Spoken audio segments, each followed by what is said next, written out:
Good morning बेटाओ। आ video में आपने 12 स्टेट पार्ट 2 चैप्टर 1.3 में दाखला જોઈશું। તો લેટ્સ સી ફર્સ્ટ સમ 1.3 નો આ 1.3 માં સરવાળો નિયમ આવે છે, પણ પહેલા ત્રણ દાખલા છે જે આપણે નોર્મલ રીતે કરી શકીએ છીએ। તો let's do first with then અને પછી સરવાળો નિયમ સમજીશું। તો ચોપડીમાં પાના નંબર 35 પર તમને 1.3 આપેલું છે, તો રકમ જોડે રાખજો, ચોપડી જોડે રાખજો તો વધારે આઈડિયા આવશે। પહેલો દાખલો 52 પત્તાના ઢગમાંથી યાદચ્છિક રીતે 52 પત્તાના ઢગમાંથી યાદચ્છિક રીતે બે પત્તા ખેંચવામાં આવે તો ખેંચેલા બંને પત્તા એક જ પ્રકારના હોય કે એક જ રંગના હોય તેની સંભાવના શોધવાનું છે। તો સંભાવનામાં સૌથી પહેલા બેટા શું ગોતવાનું? n ગોતવાનું, અને n તમને ક્યાં આપ્યો હોય? સૌથી સ્ટાર્ટિંગમાં આપેલો હોય। તો આપણે હવે ચલો n ગોતી દઈએ। તો તમને શું કીધું છે? એમાં 52 પત્તાના ઢગમાંથી યાદચ્છિક રીતે બે પત્તા ખેંચવામાં આવે। 52 માંથી 2 તમારે n શું થઈ જશે કે 52 માંથી 2 એટલે 52 આ 52 છે। 52 ગુણ્યા 51 નીચે 2 ને એટલા માટે અહીંયા 2 ગુણ્યા 1 એટલે 13 26 આવશે। કેટલા બેટા? 13 26। ઓકે, હવે આ 13 26 તો થયા। હવે તમને શું કીધું છે કે ભાઈ આ પત્તાને ખેંચવામાં આવે એ પત્તા એક જ પ્રકારના હોય। આપણે આગળ બેઝિકમાં જોયા તો બેઝિકમાં કેટલા પ્રકારો હતા? તો કે ભાઈ 4 પ્રકારો હતા, અને તમને કીધું એક જ, અને જ્યારે એક જ કીધું હોય ને તો અથવા, અને અથવા એટલે સરવાળો। એક જ કીધું હોય તો અથવા અથવાનો સરવાળો, એ ઓલરેડી આગળ આવી ગયું છે। હવે તમને કીધું બે પત્તા મને આપો। પહેલી સંભાવના તમને શું કીધું છે? કીધું ને કે શું આપો? એક જ પ્રકારના હોય। તો ધારો કે એક જ પ્રકારના હોય, ફર્સ્ટ ધારો કે એક જ પ્રકારના હોય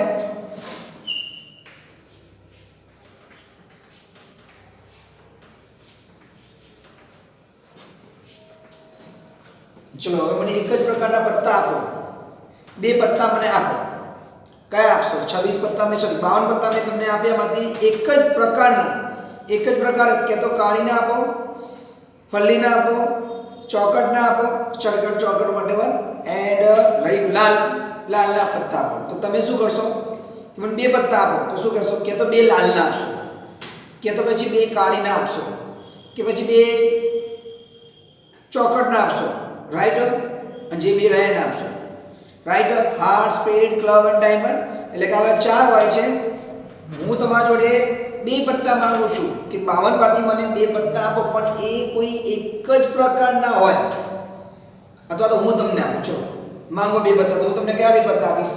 તો તમે કહેશો સર તમે તો મને લાલના આપી શકો છો, કાળીના આપી શકો છો, ફલ્લીના આપી શકો છો, કે ચોકટના આપી શકો। ચોકટ મતલબ ચોકટ વોટેવર, એટલે એ તમે જાણી શકો છો કે કયા હું આપીશ? ના। તો જ્યારે એક જ કીધું હોય ત્યારે અથવા એટલે સરવાળો, બરાબર? તો હવે શું હશે? તો એ બે પત્તા તમારા કયા આવશે બેટા?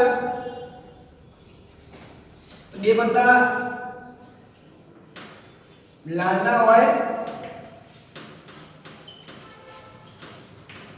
અથવા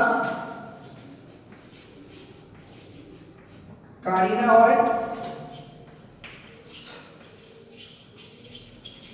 અથવા ફલ્લીના હોય કે ભાઈ અથવા ચોકટના હોય, બરાબર છે? લાલ હોય અથવા ફલ્લીના હોય અથવા કાળીના અથવા ફલ્લીના અથવા ચોકટના। તમે મારી જોડે બે પત્તા માંગો છો તો હું તમને બે પત્તા ગમે તે આપી શકું છું। લાલના આપી શકું છું, કાળીના આપી શકું છું, ફલ્લીના આપી શકું છું, અથવા ચોકટના આપી શકું છું, એટલે ચરકટના કરી નાખી શકું. એટલે ઇન શોર્ટ જ્યારે એક જ કીધું હોય તો અથવા આવે ને અથવા એટલે સરવાળો આવે. ચલો તો હવે આમાં લાલના પત્તા કેટલા હોય? લાલ લાલ લાલ લાલ રંગ નહીં, લાલના પત્તા. લાલના પત્તા કેટલા થઈ જશે? 13 C2 અથવા એટલે સરવાળો. કાળીના પણ કેટલા છે? અથવા એટલે સરવાળો. ફળીના 13 અને ચોકડ કે ચરકડના પણ એટલા. હવે તમે એને કરશો 13 ગુણ્યા 12 2 ગુણ્યા 1 13 ગુણ્યા 12 2 ગુણ્યા 1 13 ગુણ્યા 12 2 ગુણ્યા 1 અને 13 ગુણ્યા 12 અને 2 ગુણ્યા. આ તો તમને આવડતું હશે બેટા. 2 છે એટલે 2 વાર ઉતરતા ક્રમમાં લખી 2 ગુણ્યા 1. હવે કરો તો બધાનો કટ કરશો, ગુણાકાર કરશો તો 78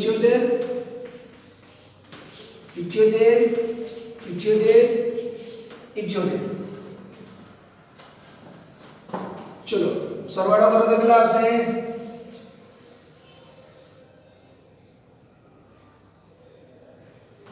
પડી 312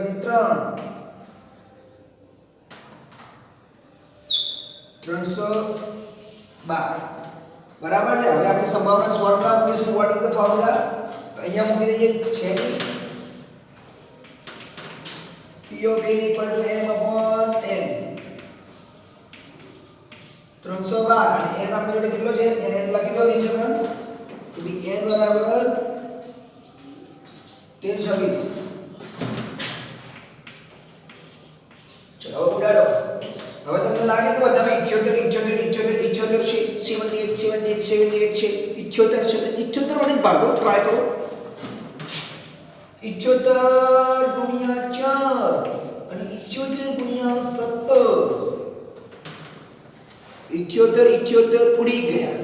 એટલે રહ્યું શું?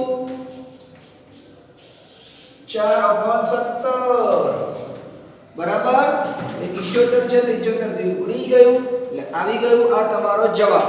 એટલે ટૂંકમાં જ્યારે એક જ કીધું હોય તો અથવા આવે ને અથવા એટલે સરવાળો આવે. ભૂલતા નહીં. હવે આપણે નેક્સ્ટ સેકન્ડ એડિશન ધારો કે રાખી દઈએ. ચલો નેક્સ્ટ ક્વેશ્ચન શું છે? તમે આ વિડિયોને શાંતિથી સ્ટોપ કરીને સમજીને પછી લખી દેજો. ચલો નેક્સ્ટ શું કીધું છે? એક જ રંગના હોય. ચલો તો એક જ રંગના હોય તો શું આવશે? કેટલા રંગના છે? ટેબલમાં જાઓ.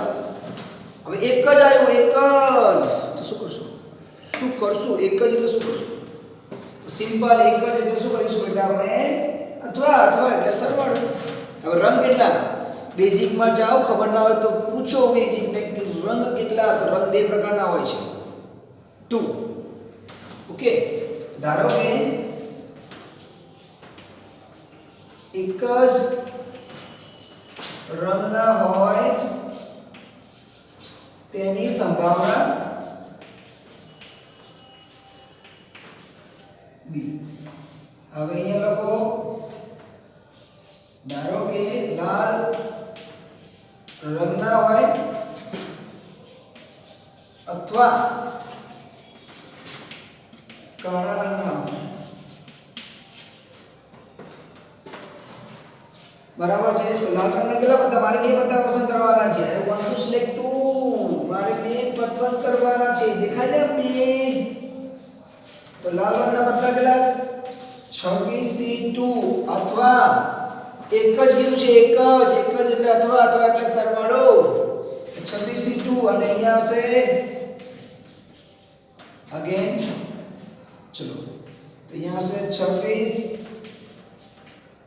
25 2 1 26 25 2 1 ઉડી ગયું. ચલો ગુણાકાર કરો. 25 ને 13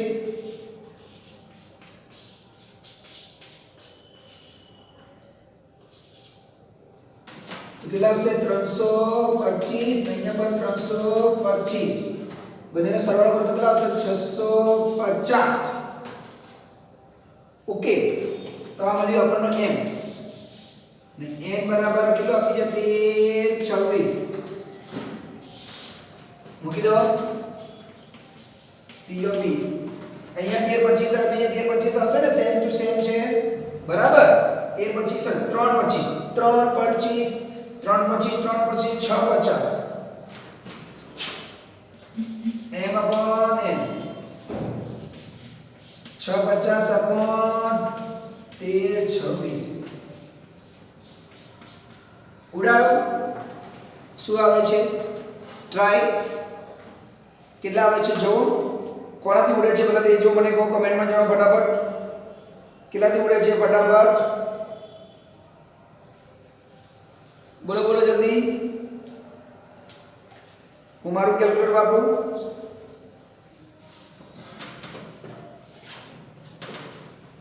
અહીંયા છે જો બરાબર છે. એટલે જેનાથી પણ ઉડાડો 25 51 આવશે. શું આવશે? 25 એટલે 26 થી ઉડાડજો, ઉડી જશે બરાબર. 26 and 26 બરાબર. ચલો આ તો આપણો સમ નંબર 1 કેલ્ક્યુલેટર વર્ક છે. ઉડાડજો 26 ઉડી જશે, નહીં તો બીજા દિવસો ઉડશે ખરું બરાબર છે. બે થી ઉડાડો શરૂ કરો, ખબર ના પડે તો 2 થી ઉડાડો, 3 થી ઉડાડો, 4 થી ઉડાડો, પણ જેને ઉપરથી ઉડાડો એને નીચેથી ઉડાડજો, બંને જોડે જોડે ઉડાડજો બરાબર છે. કટિંગ કરવાનું છે. તો આ તો સમ નંબર 1. હવે આપણે નેક્સ્ટ જોઈશું સમ નંબર 2. એક અભરાઈ પર આંકડા શાસ્ત્રના દાખલો વાંચો ત્યાં સુધી સાફ કરો. સેકન્ડ સમ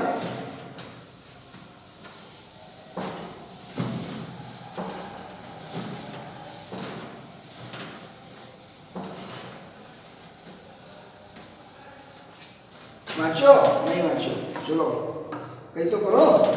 એક અભરાઈ પર આંકડા શાસ્ત્રના 3 અને ગણિતના 4 પુસ્તકો ગોઠવેલા છે. તો અહીંયા લખી દઈએ સમ નંબર 2.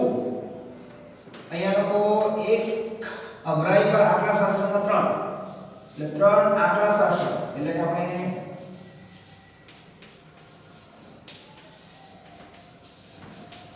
આંકડા શાસ્ત્ર અને 4 ગણિતના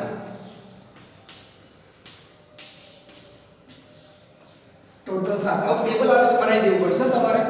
આવું આપ્યું તો અલગ અલગ વસ્તુ આવે તો તમારે શું કરવાનું? એને મેક એડિશન ટેબલ બનાવો. આ પુસ્તકોમાંથી યાદચ્છિક રીતે 2 પુસ્તકો પસંદ કરવાના છે. 2 then make a like this way. Okay, हम 2 પસંદ કરવાના છે. n મળી ગયો આપણને. કેટલું મળ્યો? n = 7c2 7 × 6 upon 2 × 1 cut 3 21 n આપણો મળી ગયું 21. હવે આપણે આગળ જઈશું. પસંદ કરેલા બંને પુસ્તકો એક જ વિષયના હોય. બોલો એક જ વિષય એટલે શું કરવાનું? મેં હમણાં સમજાવ્યું હતું. એક જ કીધું હોય તો અથવા આવે, અથવા એટલે સરવાળો થાય. ચલો એક જ કીધું હોય તો ધારો કે પસંદ કરેલા બંને પુસ્તકો એક જ વિષયના હોય તેની સંભાવના બી. ધારો કે પસંદ કરેલા બંને પુસ્તકો એક જ વિષયના હોય તેની એક જ એટલે અથવા એટલે સરવાળો. ચલો કરો શું કરશો? ધારો કે શું હશે? એનો કરો આંકડા શાસ્ત્ર અથવા ગણિત. ચલો આંકડા શાસ્ત્રના કેટલા છે? 3 છે.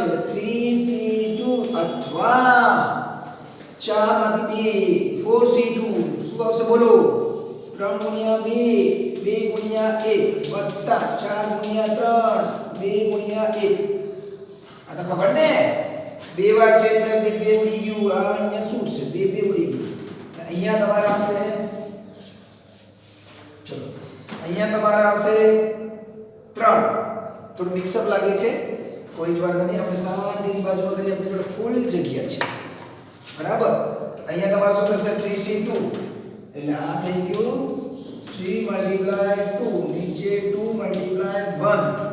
2 વાર હતો એટલે 2 વાર લખ્યો. 3 × 2 અને નીચે 2 × 1 અથવા એટલે સરવાળો 4 × 3 એક ગુણ્યા એક થઈ ગયું કટ કરો ખરો 2 2 3 6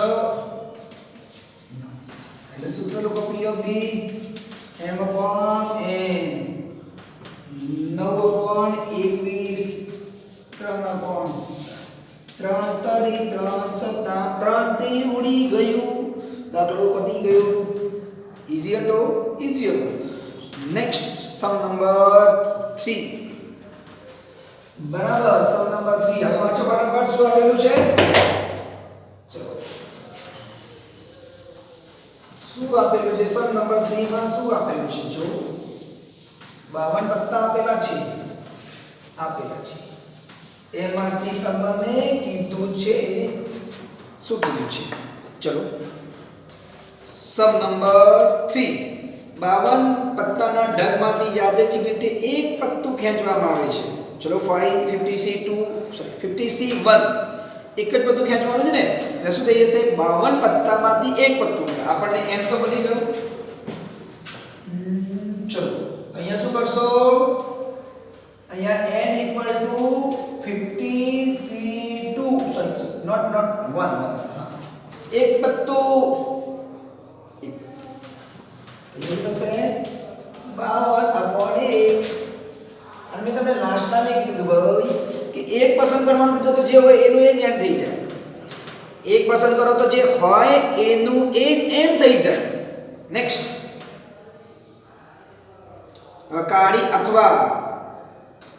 અથવા એકો હોય જો હવે આમાં એવું છે બેટા આ દાખલામાં તમારે સરવાળા નિયમ લાગુ પડી જાય છે પણ આ દાખલો એવું છે કે જેમાં તમે ડેટા લખી શકતા હો બેટા જેમાં તમે લખી શકો ડેટા તો તમારે કોઈ સૂત્ર વાપરવાનું નહીં એટલે સિમ્પલ તમે m upon n થી પણ કરી શકો છો જેમાં તમે ડેટા લખી શકો એમાં તમે ડાયરેક્ટલી ડેટા લખો m કાઢો n તો છે જ આપણી જોડે ભાગાકાર કરો સિમ્પલ તો આ દાખલામાં માત્ર ડેટા લખવાનો છે ઓકે તો ડેટા લખો તો ડેટા લખીને તમારે શું કરવાનું હોય સિમ્પલ ભાગાકાર કરી દેવાનો ઓકે તો ચલો આમાં કીધું છે નહીં તો અથવા આવ્યો ને એટલે સરવાળા નિયમ લાગુ પડી જાય પણ આપણે ડાયરેક્ટ પણ કરી શકીએ છીએ ગમે તેમ દાખલો કરો જવાબ આવવો જોઈએ અને મેથડ સાચી હોવી જોઈએ એટલે મેં તમને કીધું કે તમે ડેટા લખો અથવા ફોર્મ્યુલા ફોલો કરો આમાં આ દાખલામાં આપણે ડેટા લખીએ છીએ નેક્સ્ટ દાખલામાં આપણે ફોર્મ્યુલા ફોલો કરીશું કરો એટલે આઈડિયા આવશે હવે કાળી અથવા એકો હોય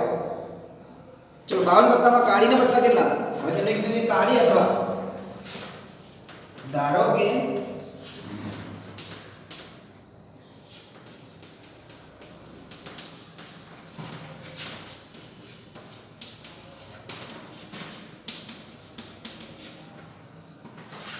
તમે અહીંયા લખો છો ડેટા કાળીનું લખાવ્યું હોય બોલો લખાવ્યું છે બેઝિકમાં h એટલે લખાવ ને HSCD બરાબર લાલ કાળી ફલ્લી ચોક રાઈટ તો કાળીને બતાવે એટલે શું કીધું કે ભાઈ પસંદ કરેલું જે પત્તું છે એ કાળી અથવા એકો હોય તો ચલો કાળી એટલે કાળીને બધા કયા આવે S1 S2 S3 S4 S10 SJ SQ S ચલો આ કાળીના લઈ લીધા હવે એકા તો એકા કયા હોય તો H1 S1 તો આવી ગયો C1 D1 આપણને કીધું કે ભાઈ કાળી ના હોય અથવા એકા હોય તો આપણે બધા કાળીના લઈ લીધા ને એકાના પણ લઈ લીધા તો આપણે અહીંયા ડેટા લખી દીધો છે તો સિમ્પલી ગણી કાઢો તો આગલા થાય 13 થાય અહીંયા સુધી કાળીના પત્તા અને એક અથવા એકો તો કાળીના અથવા એકો એટલે બધું લેવાનું છગડીયા કૌંસમાં તમે બધું લો પણ રિપીટ ના થવું જોઈએ એટલે છગડીયા કૌંસમાં કાળી અથવા એકો કીધું એટલે કાળીના પણ લેવાના અને એકા પણ લેવાના પણ રિપીટ ના થવું જોઈએ તો આપણે કાળીના લઈ લીધા પત્તા 13 અને એકા રહ્યા કયા પછી લાલનો કાળીનો થઈ ગયો ફલીનો અને ચરકટનો રાઈટ તો આપણને થાય છે અહીંયા આ થઈ ગયા 13 અહીંયા 14 15 ને 16 થયા તો આપણે m થઈ ગયો 16 અને n બરાબર થઈ ગયું 52 છે ને n ચલો હવે ફોર્મ્યુલા મૂકો p of a m upon n 52 નહીં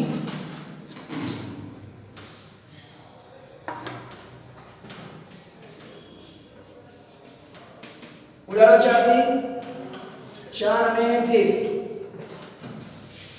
સેમ ટુ સેમ આપણે બીજામાં ના પાડી છે કાળી ના હોય અને એકો પણ ન હોય એટલે એનું ઓપોઝિટ એટલે a ડેશ કહેવાય સેમ ટુ સેમ ઓપોઝિટ આપણે ઓલરેડી આગળ ભણી ચૂક્યા છો કે તમને આગળ કીધું પણ પાછળ સેમ ટુ સેમ ના પાડી હોય તો એ ડેશ થઈ જશે તો આપણે અહીંયા ધારી દઈએ બીજું ધારો કે પત્તું કાળી અથવા એકો ન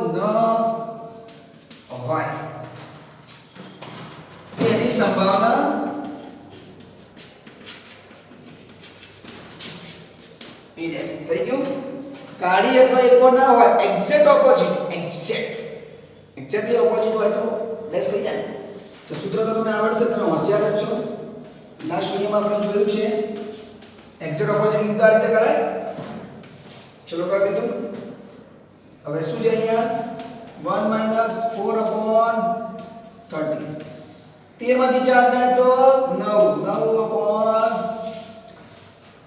થઈ ગયું સિમ્પલ 9/13 થઈ ગયું આ તો આપણો સિમ્પલ સમ બરાબર ખબર પડી કે ના પડી અહીંયા કીધું હોય એટલે ડેટા લખી કાઢ્યો એક્ચ્યુઅલી આ ફોર્મ્યુલા પ્રમાણે પણ થાય પણ આપણે ડેટા જેમાં ડેટા લખી શકાય એમાં આ રીત કરી શકાય ડેટા લખો ગણો m બનશે n બનશે ભાગાકાર કરો સંભાવના બનશે અને પછી એમાં એક્ઝેક્ટલી ઓપોઝિટ કીધું છે તો આનું મનમાંથી લેસ કરો you will get the answer તમને જવાબ મળી જશે તો આ હતા આપણા 1 થી 3 દાખલા હવે 4 થી આપણે શરતી સંભાવના એટલે કે ભાઈ સરવાળાના નિયમ સર નોટ શરતી સંભાવનાના સરવાળાના નિયમ ફોલો કરીશું ખબર પડી તો લાઈક કરો સબસ્ક્રાઇબ કરો એન્ડ શેર કરો ટેક કેર